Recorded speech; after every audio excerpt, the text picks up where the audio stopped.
gusto, como siempre, saludarle en cada emisión de las sentencias a debate, un programa del Tribunal Electoral del Poder Judicial de la Federación. Soy Lucy Farías, quédese con nosotros.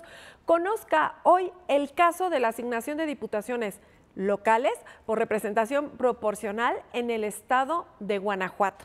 Déjeme comentarle que a través de esta sentencia, en un lenguaje claro, sencillo y ciudadano, usted se va a enterar de uno de los temas más complejos, más técnicos en materia electoral, la asignación por representación proporcional. En este caso, bueno, pues se impugnó una sentencia de la Sala Regional Monterrey que precisamente había hecho en plenitud de jurisdicción esa asignación de diputaciones por el principio de representación proporcional. ¿En dónde? En Guanajuato.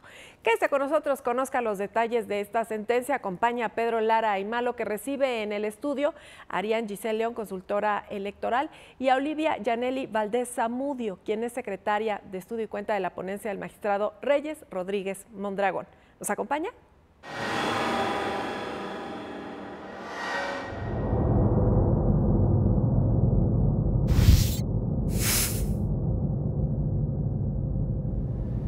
¿Qué tal? Como siempre, les damos la más cordial bienvenida a Sentencias a Debate, un programa del Tribunal Electoral del Poder Judicial de la Federación.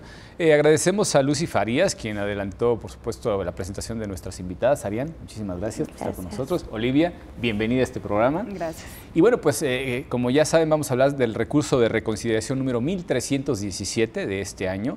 Y es un asunto muy interesante, sobre todo por el tema que trata, ¿no? Es un tema que pues lo sabemos quienes nos dedicamos a la materia electoral y la ciudadanía en general.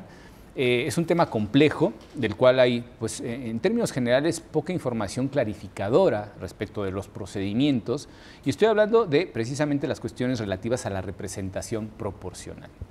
Que en este caso se trata de una entidad federativa, pero que, bueno, pues reflejan perfectamente cuál es la mecánica desde su base constitucional hasta las particularidades que regula la ley, en este caso en el ámbito local.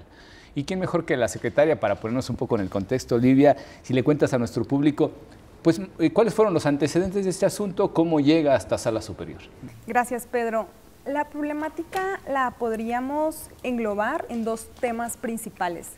La primera es en la interpretación y aplicación de las reglas por parte de las diferentes autoridades para asignar las diputaciones por representación proporcional en el Congreso del Estado de Guanajuato. Y la segunda problemática la podríamos englobar en las reglas de ajuste que implementaron tanto el Tribunal Local como la Sala Regional Monterrey para garantizar la paridad en la integración del Congreso.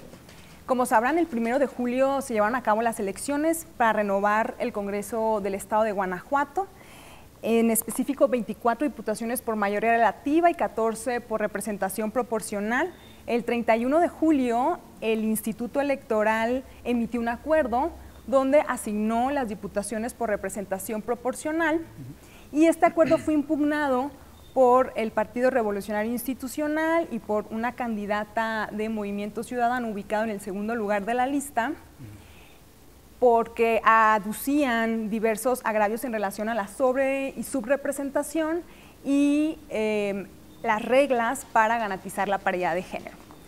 El Tribunal Local confirma el acuerdo del Instituto Electoral Local, pero hace una modificación en la asignación de la curul del Partido de la Revolución Democrática. Posteriormente, esta sentencia es impugnada ante la Sala Regional Monterrey. La Sala Regional, a su vez, revoca esta sentencia del Tribunal Local y en plenitud de jurisdicción asigna las diputaciones por representación proporcional. ¿Cuál fue la consecuencia? La modificación en 3 curules. En concreto, los resultados en el número de curules por partido político quedó igual como lo hizo el Tribunal Local y el Instituto Electoral Local. La modificación que sufrieron las curules en la Sala Regional Monterrey es en específico por este ajuste de paridad de género que posteriormente ya lo platicaremos más a detalle. Claro. Y acá ante nosotros en el recurso de reconsideración recibimos 10 escritos de demanda, obviamente por aquellos partidos políticos y candidaturas que se sintieron agraviados por esas modificaciones que llevó a cabo la Sala Regional Monterrey, y nosotros lo que hacemos es revocar la sentencia de la Sala Regional Monterrey y en plenitud de jurisdicción hacer la asignación correspondiente. Claro.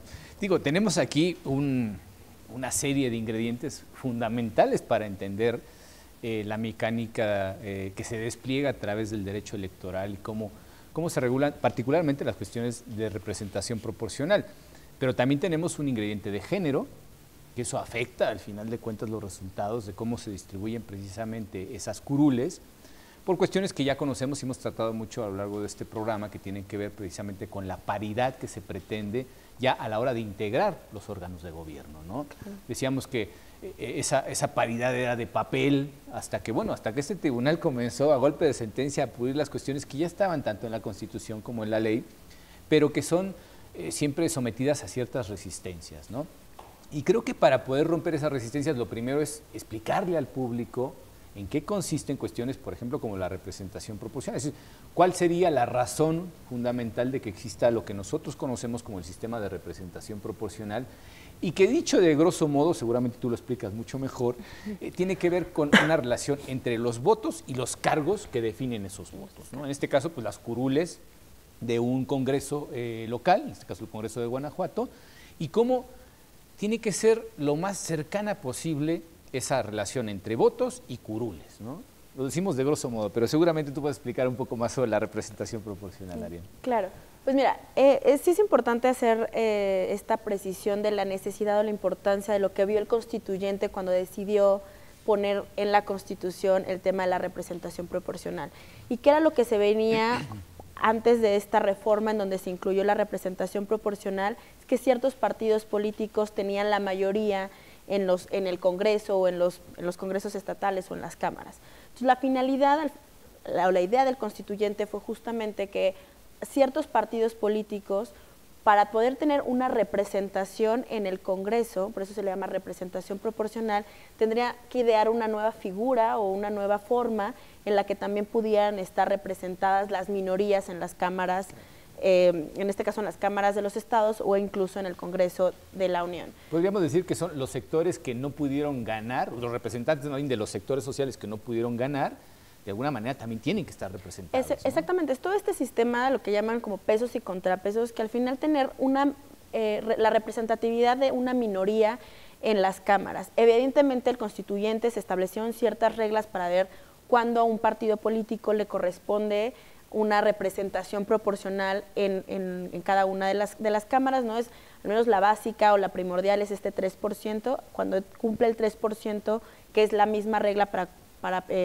mantener el registro, tiene derecho a una representación proporcional, pero al final la idea es justamente esta, que las minorías también se vean representadas en las cámaras, en el poder legislativo y no solamente quien gana con estas mayorías abastadoras, como fue en este caso ahora Morena, ¿no? Claro, entonces, sí, y en el caso particularmente de Guanajuato, pues sucede con el Partido Acción Nacional, que bueno, pues gana la elección con un margen bastante amplio en el estado de Guanajuato, y en base a eso, pues es como se deriva el número de curules que cada uno de los partidos, considerando toda la votación, y eso ya entraremos más a detalle precisamente cuando expliquemos la cuestión de cómo se determina la base de votación a partir de la cual se calcula, pues cada una de las curules que le toca a cada uno de los partidos que entran dentro de ese margen del 3%. Y me imagino que precisamente los agravios presentados, a pesar de que no modifican sustancialmente el número de curules que le toca a cada uno de los partidos, sí vienen pues por la parte, digamos, personal que se afecta, ¿no? En este caso los candidatos que fueron movidos en el reacomodo que hace la Sala Regional Monterrey y que vienen aquí porque pues se afecta al final de cuentas su derecho a participar en los asuntos públicos, ¿no? Y un poco para que el público conozca qué es elementalmente aquello que hizo la Sala Monterrey, cómo lo hizo, y que nosotros decimos, no, eso no está correcto. Porque bueno, adelantamos que efectivamente se revoca la determinación de Sala Monterrey por razones que tienen que ver precisamente con la comprensión cabal del procedimiento para la asignación de curules por vía de la representación proporcional, ¿no? Entonces, ¿qué es lo que hace, digamos, la metodología que sigue la Sala Regional Monterrey y que es la que vienen impugnando precisamente estas 10 demandas que están acumuladas a nuestro juicio principal, ¿no? Sí, mira, si les parece, empezamos un poco con la descripción de las reglas para poder entender con mayor facilidad en qué error incurrió la Sala Regional Monterrey. Específicamente, En el sistema de representación proporcional del Estado de Guanajuato tenemos que identificar dos apartados. El primero, las reglas que te determinan quién tiene derecho a acceder a esas diputaciones por representación proporcional. Tenemos dos supuestos. El primero es aquel partido político que haya obtenido el 3% de la votación válida emitida. ¿Cómo se calcula esta votación válida emitida? Del total de los votos que recibieron los partidos políticos, se resta los votos nulos y los votos de los candidatos no registrados. Entonces, sobre esa base se calcula el porcentaje y se obtiene los partidos políticos que obtienen el derecho de entrar a esa repartición de las diputaciones. Y en segundo lugar, el segundo supuesto es que el partido político no esté sobre representado, porque existe una regla que consiste en que el porcentaje de representación en el Congreso no debe exceder en 8 puntos en relación con la votación que el partido político obtuvo en las urnas. Claro. Entonces, número 1, para acceder a las diputaciones por representación proporcional tienes que tener el 3% de la votación válida y no estar sobre representado. Eso por un lado. Por otra parte, ya tenemos estas reglas de asignación propiamente de las diputaciones por representación proporcional. Específicamente las podemos explicar en 3 pasos o se desprenden en 3 rondas de asignación, por así decirlo. La primera ronda consiste en que se le asignará una curul a aquel partido político que haya obtenido el 3% de la votación válida, como ya lo señalamos. La segunda ronda consiste en asignar las diputaciones por representación proporcional con base en el cociente natural. ¿Cómo se calcula el cociente natural? Y aquí es muy importante identificar porque justo en esta etapa fue donde se generó la distorsión de la Sala Regional Monterrey. Así es. El cociente natural se calcula con base en la votación estatal efectiva.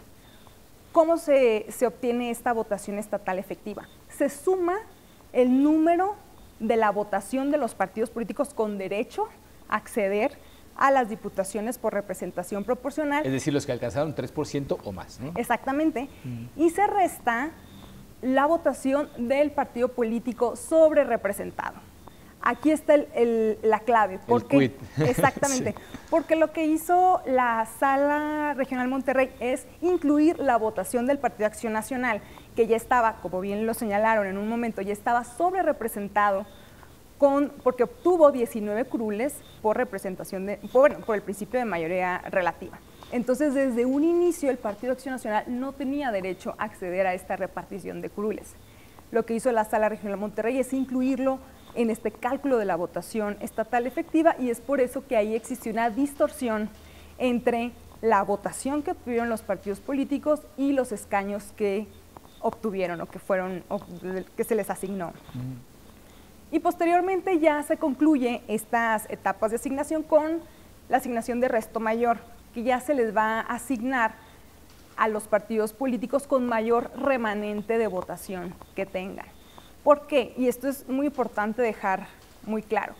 Conforme un partido político vaya avanzando en las rondas de asignación, se les tiene que ir descontando la votación utilizada en las diferentes rondas. Por ejemplo, porque cada curul tiene un determinado costo en las diferentes rondas. Por ejemplo, si yo como partido político tengo 1000 votos y la curul por asignación directa me cuesta 300, yo voy a avanzar a la segunda ronda no con 1000 votos, sino con 700. Claro. Y así voy a ir avanzando y de esta manera se me tiene que ir descontando.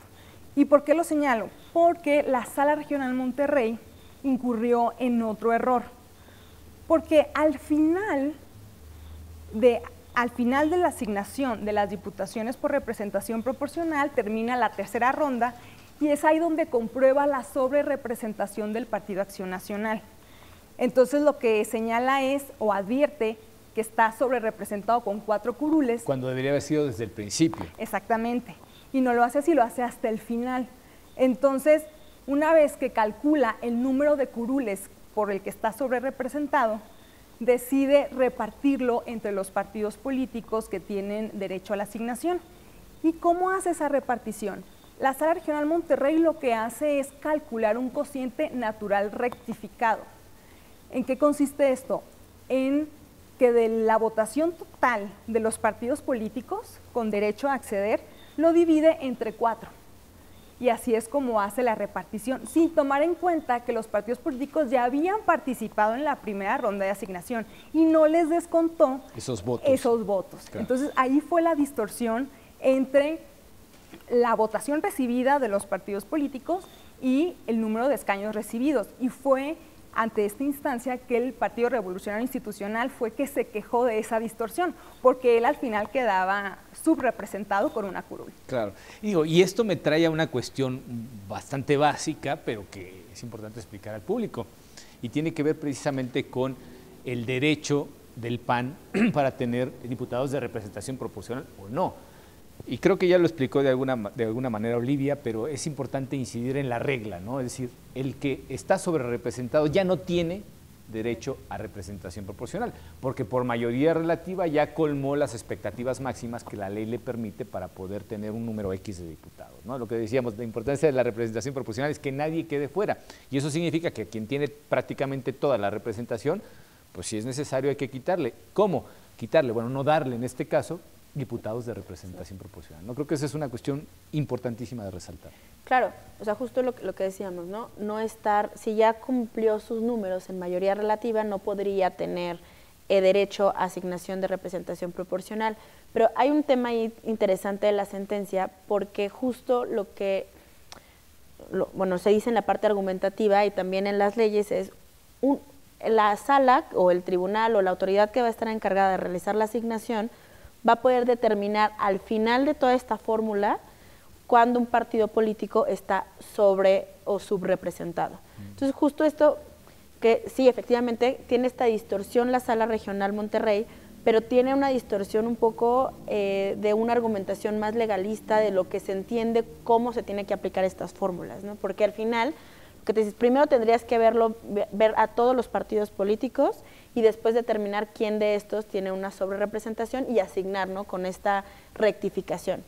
Y lo que dice la Sala Superior es, si bien es cierto, puedes revisarlo hasta el final, en este caso concreto era muy evidente que desde mayoría relativa ya estaba el Partido Acción Nacional sobrerepresentado y por lo tanto no se tenía que tomar en consideración. Y creo que esto tiene una lógica muy importante.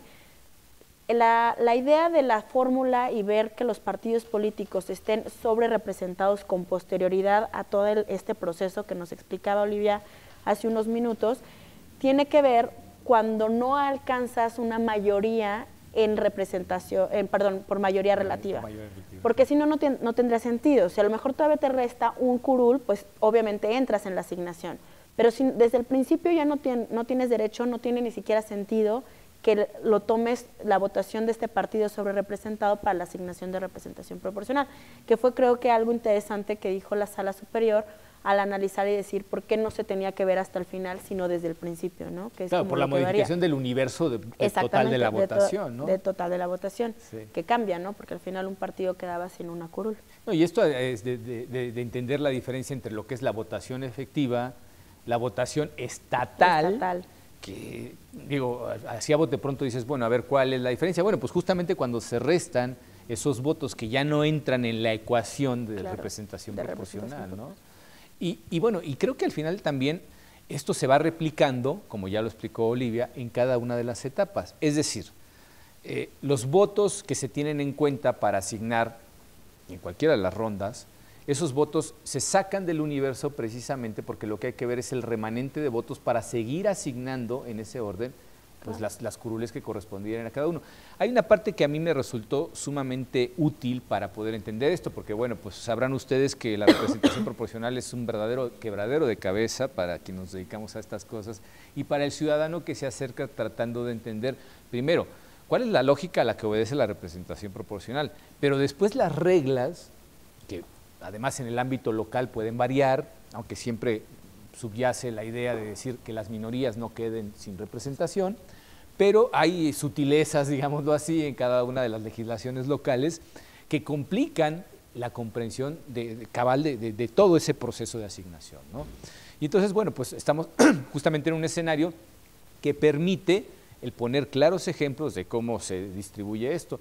La sentencia en ese aspecto creo que es muy didáctica y de alguna manera Olivia ya nos adelantó y nos ha desglosado precisamente cada uno de los pasos y la importancia que tienen, ¿no? Sí me gustaría que habláramos también sobre cuál es la mecánica para poder establecer esos porcentajes, y lo que me llama la atención es particularmente un ejercicio que se hace en esta sentencia en el que se calcula cuántos votos vale una curul. Porque en base a eso ya sabemos exactamente en un universo total de votos, restando en cada una de las etapas los ya utilizados, para cuántas curules nos alcanza, ¿no? Esa es una forma muy didáctica de decir las cosas. Si nos permiten, vamos a ir a nuestro primer corte y volvemos en un momento. Muchas gracias.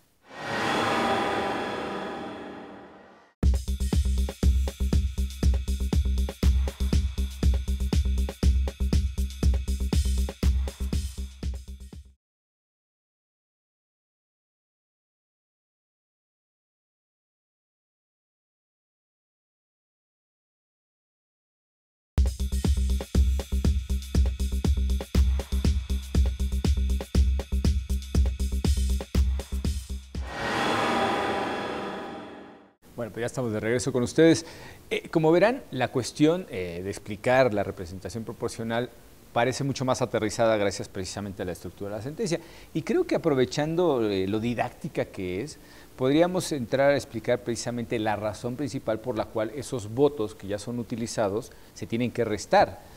Y decíamos hace un momento que hay un ejercicio muy interesante en la sentencia que lo que hace es calcular el valor que tiene cada una de las curules traducidos en voto.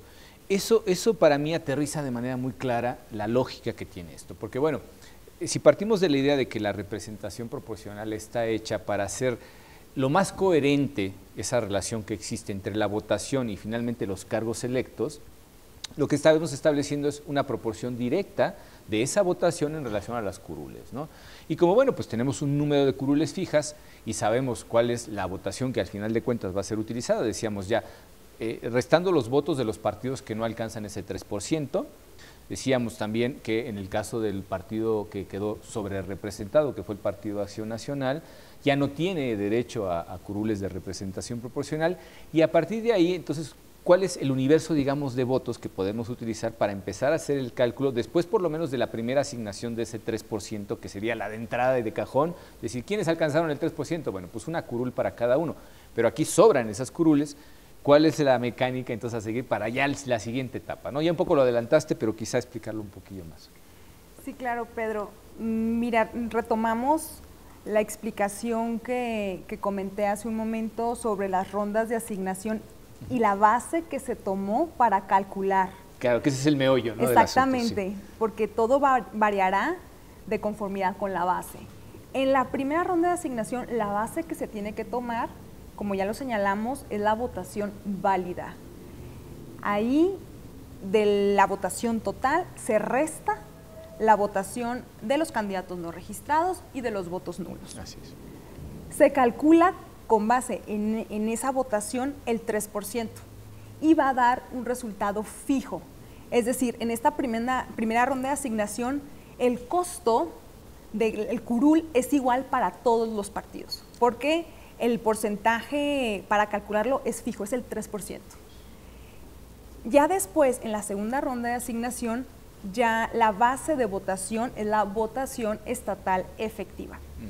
Es decir, vamos a calcularlo en relación con la votación de los partidos políticos que obtuvieron derecho a participar en esta repartición de curules por representación proporcional, pero es muy importante que se le reste, como ya lo señalaste, la votación de los partidos políticos sobre representados. Los que ya no tienen derecho a la representación proporcional, ¿no? Exactamente. Entonces, sobre esa base se va a sumar toda esa votación, se le resta los votos utilizados en la primera ronda y se va a sacar un determinado porcentaje y se divide entre el número de curules que restan por repartir. Entonces, ya una vez que se obtiene esa ecuación, por llamarlo de esa manera, se obtiene el cociente natural. El cociente natural ya se asigna en esta etapa por número entero.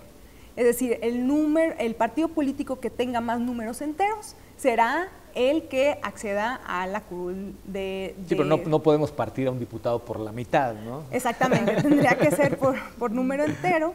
No se lo recomiendo, no lo hagan en casa, chicos, por favor. Sí, pero justo ahí en esa segunda ronda la proporción o el costo varía, porque va a depender del número de votos que obtuviste. Entonces, por ejemplo, a un partido político que obtuvo más votación, el costo en esta ronda va a ser mayor. Le alcanza para más, digamos. Le alcanza así, para ¿no? más, Sí. exactamente. Entonces, al momento de pasar a la siguiente ronda, que es la tercera por resto mayor, entonces ya se le va a descontar y ya pueden comprar, por así decirlo, de manera coloquial, curules de conformidad al remanente que tengas. Creo que lo has dicho muy bien, porque eso es como cuando uno tiene una bolsa, ¿no?, de monedas. Y va uno a la tienda y me dice, pues me da 3 curules, por favor, ¿no? Pues ¿cuánto? Pues tanto por cada curul. Ahí te va. Ya no le quedan las mismas monedas que cuando entró y compró las primeras curules, ¿no? Claro. Entonces ya hay que restarle el gasto que ya hizo y volver otra vez a calcular cuánto les queda en la bolsa cada uno, cuánto te alcanza a ti, cuánto te alcanza a... Y así, ¿no? Creo que ese ejemplo es muy didáctico y permite precisamente entender esa relación que explicábamos o que intentábamos explicar desde un principio entre votos y los cargos, ¿no? Sí, por supuesto. O sea, al final del día, creo que ese es el ejemplo más claro de hasta cuánto te alcanza y cuánto tiene. Y claro que otra parte importante en este ejercicio de asignación por representación proporcional implica también lo que decíamos, si desde el principio el partido está sobre representado, queda fuera. Pero si en algún momento de estos 3 procesos otro partido vuelve a quedar sobre representado, que eso es lo que, creo que eso es lo que también la sala quería hacer, esta precisión y aclaración. Al final podremos hacer esta rectificación de cuáles quedan sobre representados, porque al final lo que se busca es justo esto, ¿no? Que la minoría quede representada en el Congreso del Estado. Por eso es todas estas fórmulas complejas y que depende de cada entidad federativa podemos determinar cómo se asigna la representación proporcional, porque ahorita estos 3 pasos son los que normalmente o comúnmente todas las legislaciones tienen en común, pero cada una de las legislaciones tiene ciertas variaciones respecto de la forma de asignar y algunos son más vueltas que en otros, entonces habrá que ver como en cada uno de los estadios, pero creo que teniendo con claridad estos 3 pasos, nos podemos dar cuenta cómo se asigna la representación proporcional y, como dices, voto y escaño, ¿no? Que no necesariamente hay que hacer esta confusión de un voto es igual a un escaño, que es justo también otra cosa que quiere aclarar y dejar muy preciso la sentencia de no confundir una cosa con la otra, ¿no? Como tener esa claridad en esta forma, en este léxico de la representación proporcional, que es todo un tema. Claro, y además tenemos 14 curules de representación proporcional a repartir entre 6 partidos, ¿no? Y en ese orden en el que los podemos ver, porque además la sentencia es muy clara, porque tiene además mucho material didáctico, diría yo. Hay tablas que en las que se explica muy bien cuál es el porcentaje que cada uno de esos partidos políticos obtuvo sobre la base, y en ese porcentaje pues es como se van asignando como en cascada, digámoslo así, cada una de las curules respectivas, lo cual permite entender de manera gráfica el procedimiento que a veces, dicho en términos numéricos, resulta muy complicado para mucha gente, ¿no? Es casi críptico el hablar de matemáticas, cuando en realidad lo único que se hacen son sumas y divisiones y restas.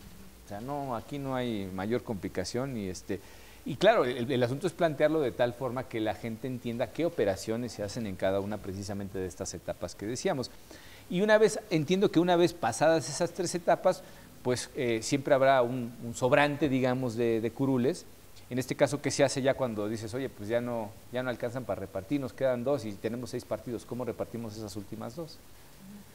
Sí, generalmente cuando se agotan por resto mayor, se determinan de conformidad con el remanente del partido, de la votación del partido político. Claro, viene ese orden, quién tuvo más votos y quién tuvo menos. Exactamente. ¿No? Y en esa medida, por supuesto, también se garantiza que los partidos políticos, salvo que entren en el caso de la sobrerepresentación o subrepresentación, porque ese 8% del que nos hablaba Olivia es tanto hacia arriba como hacia abajo, es decir, un partido no debe de quedar subrepresentado tampoco sobrerepresentado. Por lo general se puede corregir mejor la sobrerepresentación porque a veces para corregir la sobrerepresentación ya no hay curules y no alcanza, ¿no? Pero básicamente se intenta que esa relación entre votos y las curules que cada uno de los partidos tenga sea lo más aproximada a la realidad, ¿no? De alguna manera. Entonces, en ese ejercicio de ir restando la votación, que como decíamos, ir gastando tanto en una bolsa que se trae ya de entrada, que son los votos que obtuvo cada partido, pues llega un momento en el que dice, pues ya no me alcanza, pues a mí tampoco, ¿no?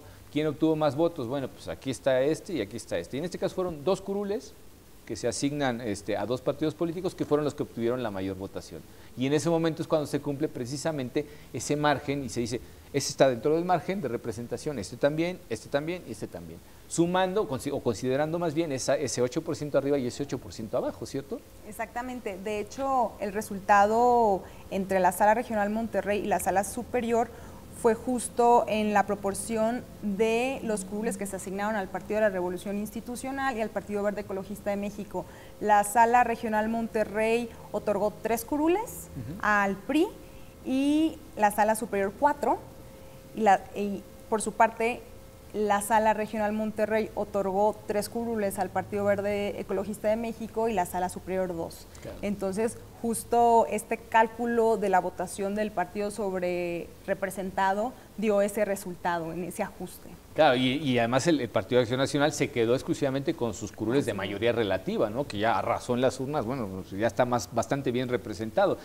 Esto me trae precisamente a algunos ajustes que se hicieron ya a posteriori, por decirlo de alguna manera, y que tienen que ver con los planteamientos que se hacen también a través de esta demanda de las cuestiones de género. Porque decíamos desde el principio que entran temas de representación proporcional, pero también entran cuestiones de paridad, ¿no? Y aquí sí me gustaría un poco que además ustedes como mujeres y como abogadas conocedoras del derecho electoral, podrían explicarle a la audiencia la importancia que tienen estas cuestiones, sobre todo el concepto de la paridad de género a la hora de integrar de manera efectiva los cargos. Porque bueno, pues uno podría pensar que en algún momento las cuotas se hicieron, pues que la brecha entre hombres y mujeres para el ejercicio efectivo de los cargos públicos se redujo, pero luego tuvimos que irnos a la paridad, es decir, la aspiración que tiene el sistema jurídico electoral en México es que los órganos se integren por igual número de mujeres que de hombres. Pero bueno, explicar la importancia seguramente lo harán mejor ustedes. Pues justo creo que este es uno de los temas más delicados y parece que se ha avanzado, y sí se ha avanzado bastante en el tema de paridad de género. La paridad de género es una acción afirmativa.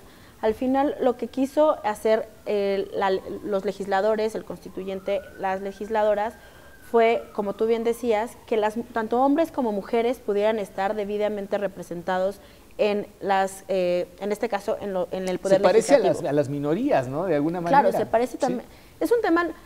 No quiero hablar de minorías porque ustedes son mayoría, claro, las no somos son minoría, somos aunque mayoría. hayan tenido tratamiento de minoría. Exactamente. Claro. Nosotros, o sea, podemos decir que las mujeres son un grupo en situación de vulnerabilidad, ¿no? Aclaro en situación porque las mujeres per se no somos vulnerables, sino las circunstancias nos han hecho que estemos en esa situación. Sí, claro. Entonces, la idea de la paridad de género justo se genera por una acción afirmativa, es decir, no se veía que las mujeres pudieran tener o pudiéramos tener esta representación de manera igualitaria en los cargos públicos, en este caso en el Poder Legislativo, y lo que se hizo desde sede legislativa fue hacer una acción afirmativa de manera transitoria para que las mujeres y los hombres pudiéramos competir en igualdad de circunstancias y estuviéramos un 50 y 50 las cámaras representadas.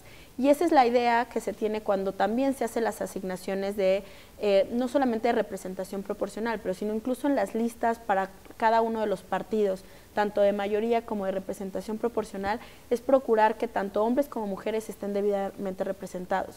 En la sentencia también es muy clara, aunque no es el tema preciso, lo que dicen en el tema de paridad de género es, hay 2 momentos en el tema de la paridad para la integración de los órganos legislativos. Uno previo a la asignación y uno posterior a la asignación. Previo a la asignación es todo esto que hacen los partidos políticos para poner en las listas a las mujeres, es decir, en los lugares en que a lo mejor la mujer encabece una lista, que sea de manera alternada, ¿no? Que no sea en los, o sea, que sean en distritos o en lugares no de media competitividad o baja competitividad, sino que también puedan ser de manera pues ampliamente distribuidas. Y creo que al final lo que ha pasado de esta evolución y que se ha avanzado bastante tiene la consecuencia de que, por ejemplo, esto es el claro ejemplo es Guanajuato, donde el Congreso actualmente está 50 y 50, tanto hombres como mujeres integrado el Congreso. Y creo que lo que se ha visto en este proceso electoral es que la mayor parte de los congresos estatales e incluso el federal, no podemos hablar en algunos casos de mayoría mujeres o mayoría hombres, pero casi llegamos a una paridad total y eso es lo que se busca con esta acción afirmativa. Vemos que esto se va a ir replicando, pero es un tema pues más que importante, trascendente, y creo que hemos estado avanzando después de tantos, como 3 pasos atrás y 1 para adelante. Entonces creo que esto es un claro ejemplo de una sentencia y de un momento en el que la paridad cobra sentido y cobra eficacia, en donde tengamos órganos 50-50, ¿no? Y eso claro, es algo digno como de aplaudirse por parte tanto de los partidos como también de las autoridades que han hecho una asignación pues lo más paritaria posible. No, y en este caso, digo, ya nos enfrentamos al desglose, digamos, de las directrices que se tienen que seguir para conseguir ese objetivo. Y esta sentencia es un claro ejemplo precisamente porque se desglosa muy bien la mecánica a seguir para que se consiga precisamente esas integraciones paritarias, ¿no? Ha sido un ejemplo muy ad hoc de cómo se tienen que hacer las cosas. Pero Olivia, si nos puedes explicar un poco cuál sería, grosso modo, la mecánica para poder conseguir que un órgano, como es el caso del Congreso de Guanajuato, quede integrado de manera paritaria. Sí, empieza por las listas, ¿no? Los partidos políticos son de los primeros en ofrecer esa resistencia sistemática, amparados un poco por su autonomía, ¿no? Ese margen de acción que tienen los propios partidos políticos para poder organizar su política al interior. Pero hay cuestiones que tienen que observar absolutamente todos, incluso en contra de los deseos que puedan tener dentro del partido, ¿no? Sí, actualmente justo el debate está entre si la paridad de género, ya como lo señalaban, si la paridad de género se debe garantizar en la postulación o en la integración. Porque actualmente tenemos reglas para garantizar la paridad en la postulación y hay algunas entidades federativas que han implementado reglas de ajuste para garantizarla ya en la integración. Justo determinadas autoridades electorales han interpretado el principio constitucional de paridad de género para poder justificar medidas para garantizar esta paridad en la integración, pese a que no estén contempladas en la legislación de la entidad. Entonces, es muy importante que centremos esta discusión, porque en concreto las autoridades electorales, tanto el Tribunal Electoral Local como la Sala Regional Monterrey, implementaron reglas de ajuste para garantizar la paridad en la integración. Como ya lo señalé, pese a que no existía en la legislación de la entidad. Esta regla de ajuste consistió en una regla denominada coloquialmente de abajo hacia arriba. ¿En qué consiste esa regla? En modificar las candidaturas del género masculino, por aquellas del género femenino, empezando por la última ronda de asignación, es decir, por el resto mayor. En primer lugar, se va a identificar cómo está integrado el Congreso. Si se advierte que el género femenino está subrepresentado, entonces empezamos a hacer este ajuste de abajo hacia arriba. ¿Qué hizo la Sala Superior? Es importante destacar que aquí, en el caso concreto, la Sala Superior no analizó la regla de ajuste que implementó la Sala Regional Monterrey. Lo que hizo la Sala Superior en esta ocasión fue solamente interpretar la regla de alternancia de conformidad con la paridad de género contemplada en la Constitución. En concreto, lo que se hizo fue interpretar la regla de alternancia de manera no neutral. ¿En qué consiste esto? En que si de alguna manera, por alguna razón, no es posible asignarle al género femenino la curul, esta se tiene que asignar a la candidatura del género femenino que siga en la lista. Claro. Exactamente. Eso es una cuestión muy importante porque también el público debe saber que los partidos políticos presentan unas listas que son, en este caso, dos listas, y algunas incluso se replican en sus elementos. Sobre ese tema me gustaría que volviéramos después de nuestro corte, pero sí y tratar de explicar un poco al público por qué se hacen esas listas y en qué momentos pues, se pueden ser modificadas precisamente por lo que nos contabas tú. Si nos permiten, volvemos en un momento. Muchas gracias.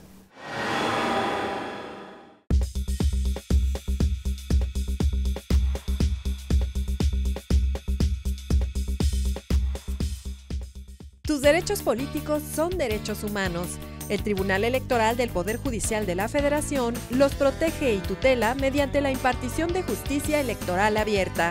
Cada sentencia del Tribunal Electoral del Poder Judicial de la Federación contribuye a protegerlos y fortalece los principios que rigen los procesos electorales.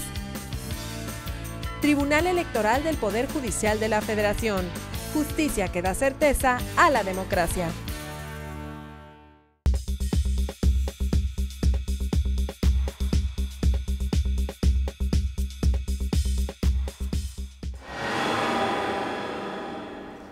Bueno, pues ya estamos con ustedes en nuestro último segmento y, bueno, decíamos, el ingrediente aquí de género también afectó el resultado al final de cuentas porque hubo algunos movimientos que bueno, es importante aclarar que en ese afán de garantizar precisamente que la integración del órgano sea paritaria, pues había que hacer algunos ajustes, ¿no?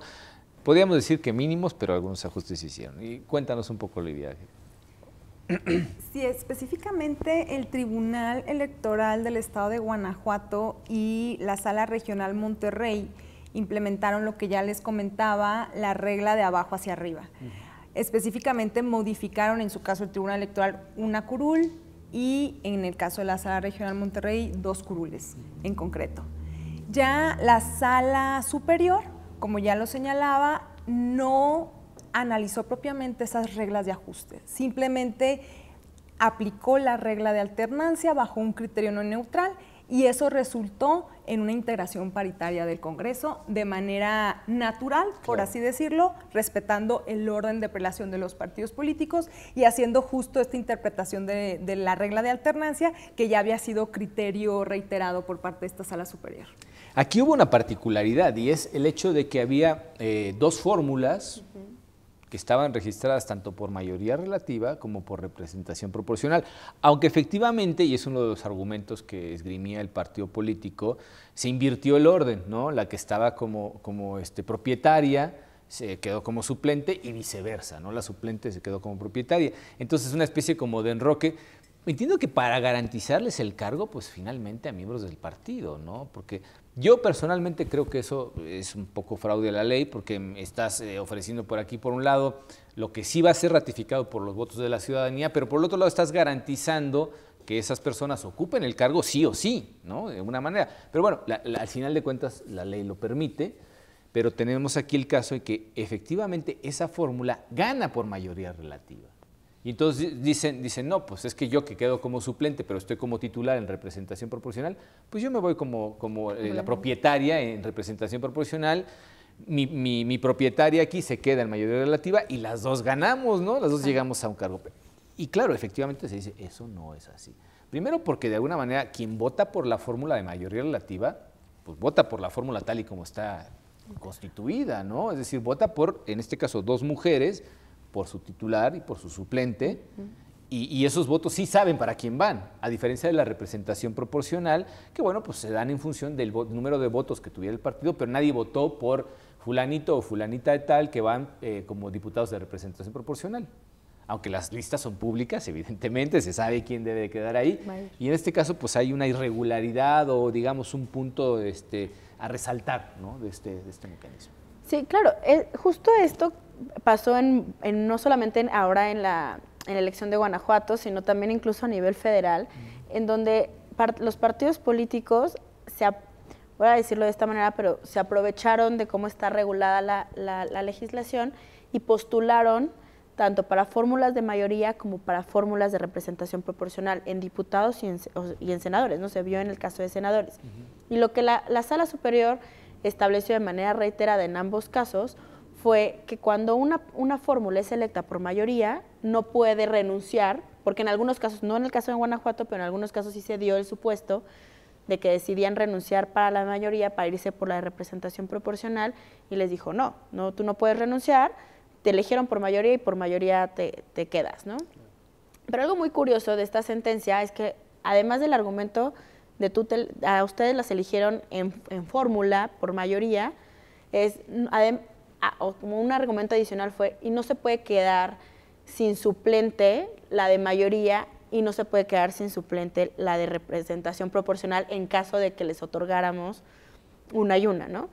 Claro que este argumento a mí se me hizo curioso porque no operó lo mismo en los casos en donde, en otras sentencias donde estaba en este mismo supuesto, solo cambiaba en el suplente, ¿no? Estaba una fórmula encabezada por un propietario y su suplente, y en la otra de representación proporcional, el mismo propietario y diferente suplente.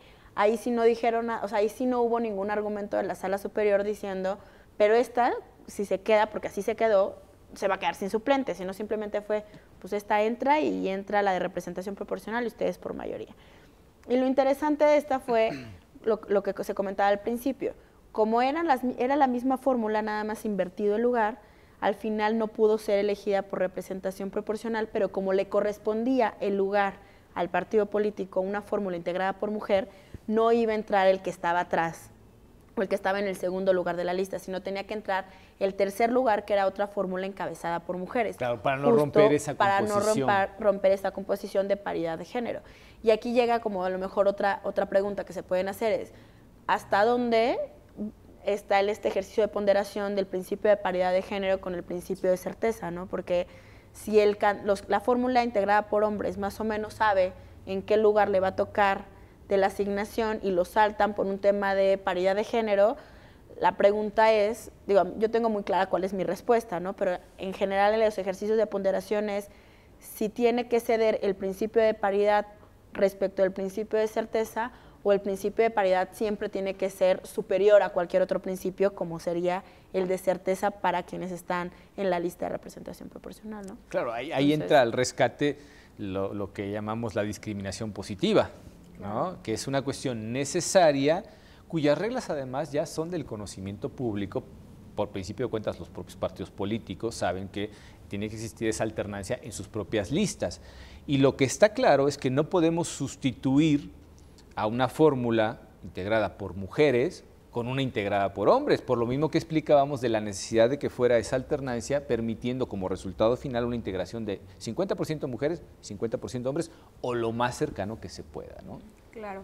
Sí, justo el tema de las medidas para garantizar la paridad de género radica en que son solamente un medio, no es el fin. Entonces, justo estas reglas se establecieron para alcanzar de alguna manera la paridad de género. Entonces, aquí estas reglas, en el caso concreto, en el caso de la regla de alternancia, está justificada ya desde que se implementó en el 2009 aproximadamente. Obviamente no todas las reglas, justo atendiendo al comentario, no todas las reglas que se implementan están justificadas. Tuvimos un caso en Chihuahua, por ejemplo, que el Instituto Electoral implementó una regla de alternancia en las candidaturas por mayoría relativa. Entonces, aquí en un análisis se dijo que en el contexto no estaba justificado, que eran viables, de acuerdo a la facultad reglamentaria de los institutos, implementar las reglas, pero en caso concreto, por diversas razones, esa no fue justificada. Entonces, en el caso concreto, la regla de alternancia se aplicó de esa manera porque ha sido ya un criterio reiterado por parte de esta sala superior. Claro, y por la búsqueda de un objetivo, ¿no? Al final de cuentas, siempre que hablamos de estas cuestiones que tienen que ver con valores de naturaleza constitucional o principios constitucionales, es difícil aterrizar esas cuestiones porque la legislación a veces no alcanza, ¿no? Y ahí es cuando los órganos jurisdiccionales echan mano de eso. ¿Y cuál es el objetivo de toda una serie de reformas en materia de género? Pues que los órganos se integren de manera paritaria. Y parece una verdad de perogrullo, pero es muy difícil llevarla a cabo, ¿no? Precisamente por esa resistencia natural por parte de los partidos políticos de decir, pues yo tengo una libertad, una autonomía interior y yo puedo decidir a quién pongo y a quién no. No, espérate, no. Porque también, aparte de ser un ente semiprivado, también es un ente de interés público. Y ese interés público liga a los partidos políticos al cumplimiento de unos objetivos de naturaleza constitucional, convencional también a partir de las reformas al artículo 1 de la Constitución, que tienen un objetivo. Y ese objetivo es precisamente que las mujeres se empoderen exactamente de la misma manera que los hombres, ¿no? Y ahí en esa simpleza es donde precisamente subyacen muchos de los razonamientos que se despliegan en sentencias como esta, ¿cierto? Sí, totalmente de acuerdo. Y al final creo que esta sentencia te deja, esta y muchas otras de la sala superior, creo que en esta integración, bueno, en este nuevo proceso se materializó mucho el tema de paridad de género y todo el tema del empoderamiento de las mujeres, incluyendo, que no es el tema, pero bueno, dejarlo de lado, el tema de la violencia política de género, ¿no? Todo con la finalidad de que las mujeres podamos estar o podemos integrar diferentes cargos a la misma, con el mismo, pues sí, en el mismo nivel que los hombres, ¿no? La misma competitividad de los hombres. Y hay otra cosa curiosa de la sentencia de una candidata a diputada, también por el principio de representación proporcional, que dice, bueno, que fue Movimiento Ciudadano, que únicamente le correspondía un curul al partido político Movimiento Ciudadano, y como estaba integrada la lista, le correspondía la fórmula integrada por hombre. Dice, no, a mí la fórmula integrada por mujer, dice, a mí me corresponde, por el hecho de ser mujer, me corresponde ser la que tienen que elegir. Y aquí el tema que yo difiero un poco con la sala, aunque de todas maneras se hizo el razonamiento al final, lo que dice la sala es, no por el hecho de ser, o sea, no por el hecho nada más de ser mujer, tú tienes un mejor derecho respecto del hombre, ¿no? Pero creo que el tema aquí no es si tengo o no tengo un mejor derecho respecto de otra persona o de otro género, sino justamente porque como estaba integrado ya el poder legislativo en Guanajuato, donde ya se había alcanzado la paridad total, no tenía una razón de ser de haber analizado si un partido político en donde solamente tenía derecho a un curul por representación proporcional debía o no dárselo a un hombre o a una mujer. Porque justo con este tema de la alternancia y de la paridad de género, creo que la discusión hubiera sido diversa si el Poder Legislativo de Guanajuato hubiera estado integrado con su mayoría por hombres y no por mujeres, ¿no? Lo que platicábamos.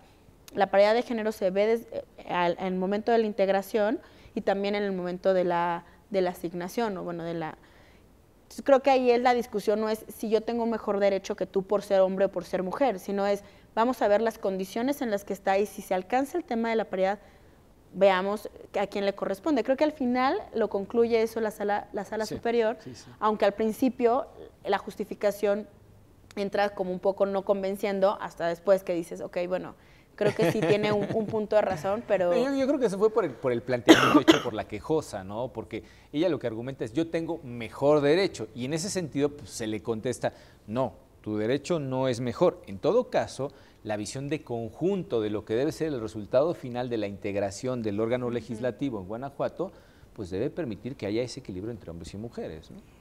Claro, de hecho, la aproximación que ha tenido la Sala Superior en relación con la paridad de género justo es esta visión grupal de las mujeres como grupo social.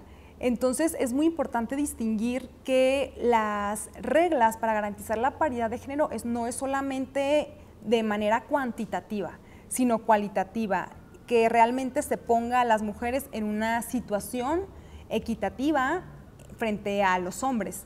Y en el caso concreto de Guanajuato, advertimos que ya las reglas de postulación ya habían dado o ya habían sido efectivas al momento de tener estos resultados paritarios en mayoría relativa.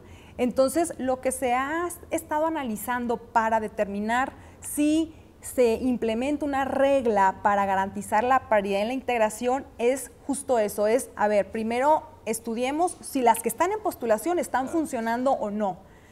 Si vemos una desproporción entre hombres y mujeres entonces, en la integración, a ver, vamos analizando a ver en qué están fallando las reglas de postulación para ver si existe justo esta discriminación estructural, como por ejemplo lo que señalaba la actora, que históricamente se han postulado a hombres en el primer lugar de la lista.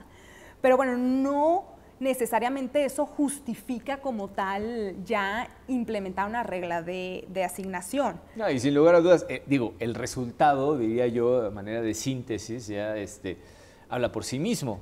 Exacto. ¿No? Tenemos justamente un Congreso integrado por 50% mujeres y 50% hombres. Y fuera de ello, bueno, pues las pretensiones personales no pueden ser acogidas con la ventaja que da, por ejemplo, una acción afirmativa, de tal forma que no esté justificada esa discriminación positiva que pudiera darse en algún momento. Es decir, la discriminación positiva es aplicable cuando es necesaria. Y en este caso no fue necesaria. Celebramos esta sentencia y al final de cuentas, sobre todo, el resultado de la integración del órgano legislativo en Guanajuato. Así es. Pues muchísimas gracias por habernos acompañado. Gracias a ustedes, gracias a nuestro público, siempre por estar del otro lado de la cámara. Y los invitamos a nuestra próxima emisión de Sentencias a Debate. Hasta pronto y muchas gracias.